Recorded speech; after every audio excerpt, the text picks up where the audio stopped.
오늘은 여러분들과 함께 한국의 수학 현재 중학교 3학년 학생들이 대학 입시를 치르는 2028학년도 수능 수학 교과의 변경에 관한 건부터 시작할까 합니다. 2028년도 수능 수학 과목은 대수 미적분 1 확률과 통계로 확정이 되었고 선택 교과는 없이 심화 수학도 편성해서 제외되었습니다. 현행 수능 수학 과목은 공통 과목으로서 수학 1과 수학 2가 있고 선택 과목으로서 확률과 통계, 미적분, 기하 중에서 택 1 하도록 되어 있습니다.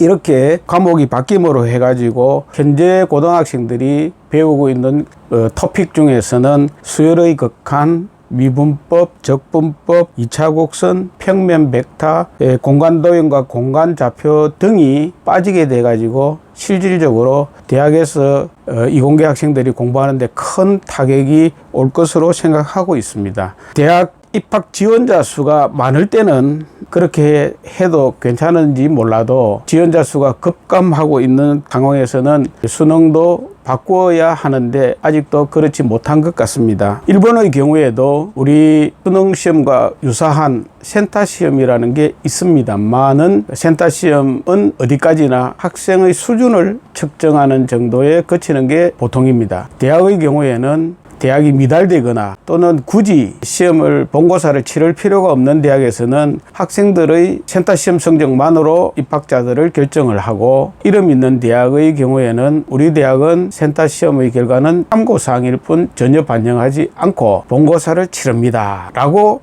되어 있기 때문에 일본의 고등학생들은 수험 수학을 열심히 하고 있기는 합니다만은 그 수험 수학의 내용과 우리 고등학교 학생들이 배워가지고 치르는 수능의 수학 수준과를 비교하면은 엄청난 차이가 있습니다. 동경대학 입시 문제를 하나 보면은 한국 학생들 과연 몇 명이나 이 문제를 풀 수 있을까 걱정스럽기만 합니다.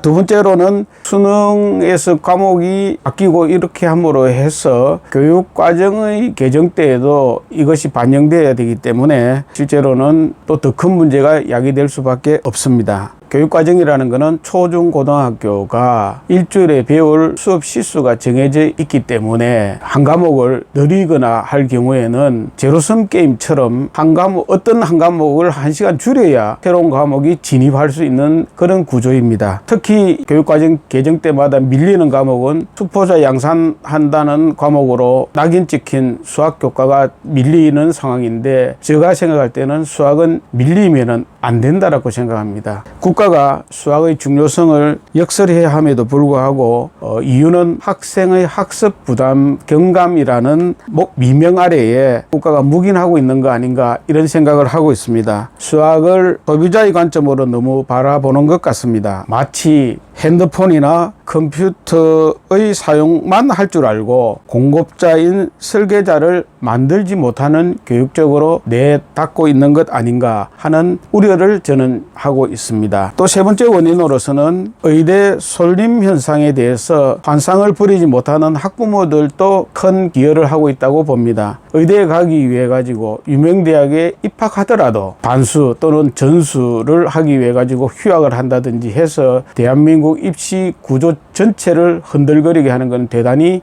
잘못된 것이라 봅니다. 제 고등학교 동기들은 이제 요양병원으로 다 전직하고 있습니다. 저보고 하는 이야기가 김 교수 나도 니처럼 연금 받으면은 나도 그만두고 골프도 좀 하고 여행도 다니고 싶은데 맨날 이게 같이 가지고 아무것도 못하고 있다 이런 푸념을 들을 때마다 우리 젊은 똑똑한 학생들이 의대를 너무 지향하는 것은 그렇다라고 생각합니다. 저는 늘 이런 생각한 적이 있습니다. 똑똑한 사람이 가야 할 곳이 어느 대학일까? 제발 사람 기르는 학문 쪽으로 보내주시기를 부탁드리겠습니다. 수학이 약화될 경우에 파장은 굉장합니다. 첫 번째는 이공계 학과의 수준이 낮아질 게 뻔합니다. 대학에서 이전에 고등학교 수학 2를 가르쳐야 할지도 모르겠습니다. 두 번째는 자연과학에만 수학이 사용되는 줄 알았는데 현재는 인문과학, 사회과학에도 필수 불가결하다는 것으로 확장되고 있는데 우리나라는 거꾸로 역행하고 있는 것이 아닌가 하는 생각입니다. 이런 식으로 수학을 계속 약화시킬 경우에는 노벨상에서 과학 부문에 해당되는 물리학상, 화학상, 생리의학상은 당분간 나오기 어렵다라고 저는 보고 있습니다. 일본의 경우에는 물리학상 12명, 화학상 8명, 생리의학상 5명 등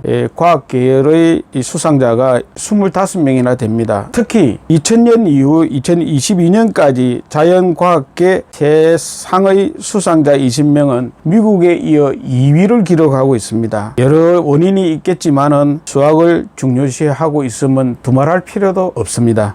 수학을 배우는 즐거움을 느끼기 위해서는 과연 어떻게 해야 할까요? 첫 번째는 배우는 것은 생각으로부터 자유로워지는 것임을 실감하게 하는 것입니다. 두 번째는 가르치는 선생님 스스로가 수학을 즐겨야 한다는 관점입니다. 그렇게 하기 위해서는 수학이 가지고 있는 추상적인 사고법들을 학생들에게 느끼게 해줘야 되는데 예를 하나 간단하게 들어보면은 999 곱하기 999 곱하기 999를 하면은 우리는 어떻게 하나요? 999를 999와 곱해가지고 한참 계산해야 됩니다. 그 결과에 다시 999를 곱합니다. 아마 제 생각에는 한 3, 4분은 좋게 걸릴 것으로 생각이 됩니다만은 생각을 자꾸 해보면은 이거 어떻게 계산하지? 식의 전기에서 배웠던 a 플러스 b의 제곱 요거 이용하면 안 될까? a 마이너스 b의 제곱 이용하면 안 될까? 라고 생각하면서 1000 마이너스 1의 제곱은 1000 제곱 곱하기 2 곱하기 1000 플러스 1 하면은 첫 번째는 99만 8,001이 나옵니다. 여기에 다시 999를 곱하면은 앞에와 같이 하지만 조금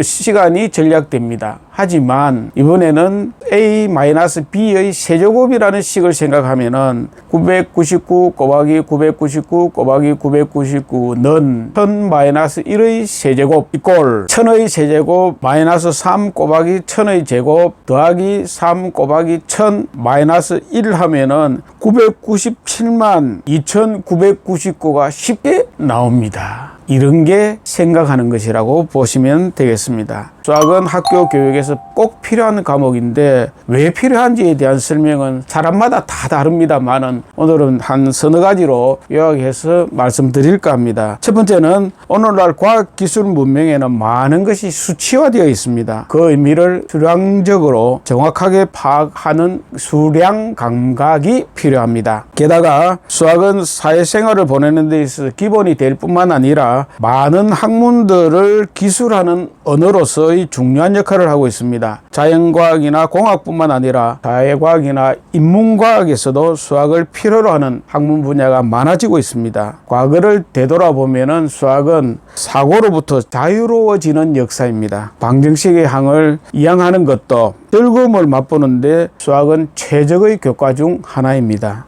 얻어진 답을 논리적으로 설명함으로써 다른 사람에게 이해시킬 수 있다는 것, 그것 또한 즐거움이라고 볼 수 있습니다. 수능 위주의 수학 공부는 빨리 많이 푸느냐, 정답을 맞추느냐 하는 게임입니다. 이건 수학이 아니에요. 단시간에 다수의 답을 필요로 하는 수학 능력 시험은 한국 사회에서 어쩔 수 없다고 하더라도 빨리 개선이 되어야 되면 분명한 사실입니다. 시험에 도움이 되는 수학은 수학이라는 과목을 공식을 암기하고 여기에 수치를 대입해 가지고 문제를 푸는 것이라는 오해를 확산시킨 결과 수학 포기자, 수포자를 낳은 것이 아닌가라고 생각하고 있습니다. 교육은 바뀌어야 됩니다. 어떻게 바뀌어야 되느냐? 21세기는 크레비저 시대입니다. 고등학교나 대학교에서 배운 교과적인 지식만으로는 살아남기가 어렵고 생각하는 교육이 필요합니다. 그러면 생각한다는 게 과연 무엇일까요? 예를 들어서 우리가 자동차를 만든다고 합시다. 엔진을 만들어야 되고 바디를 만들어야 되고 바퀴를 만들어야 합니다. 엔진은 어떻게 만드는가에 대한 책도 찾아보고 엔진을 만든 역사도 참고를 해야 됩니다. 수출은 될까? 이런 것들을 따지는 것을 생각한다라고 합니다.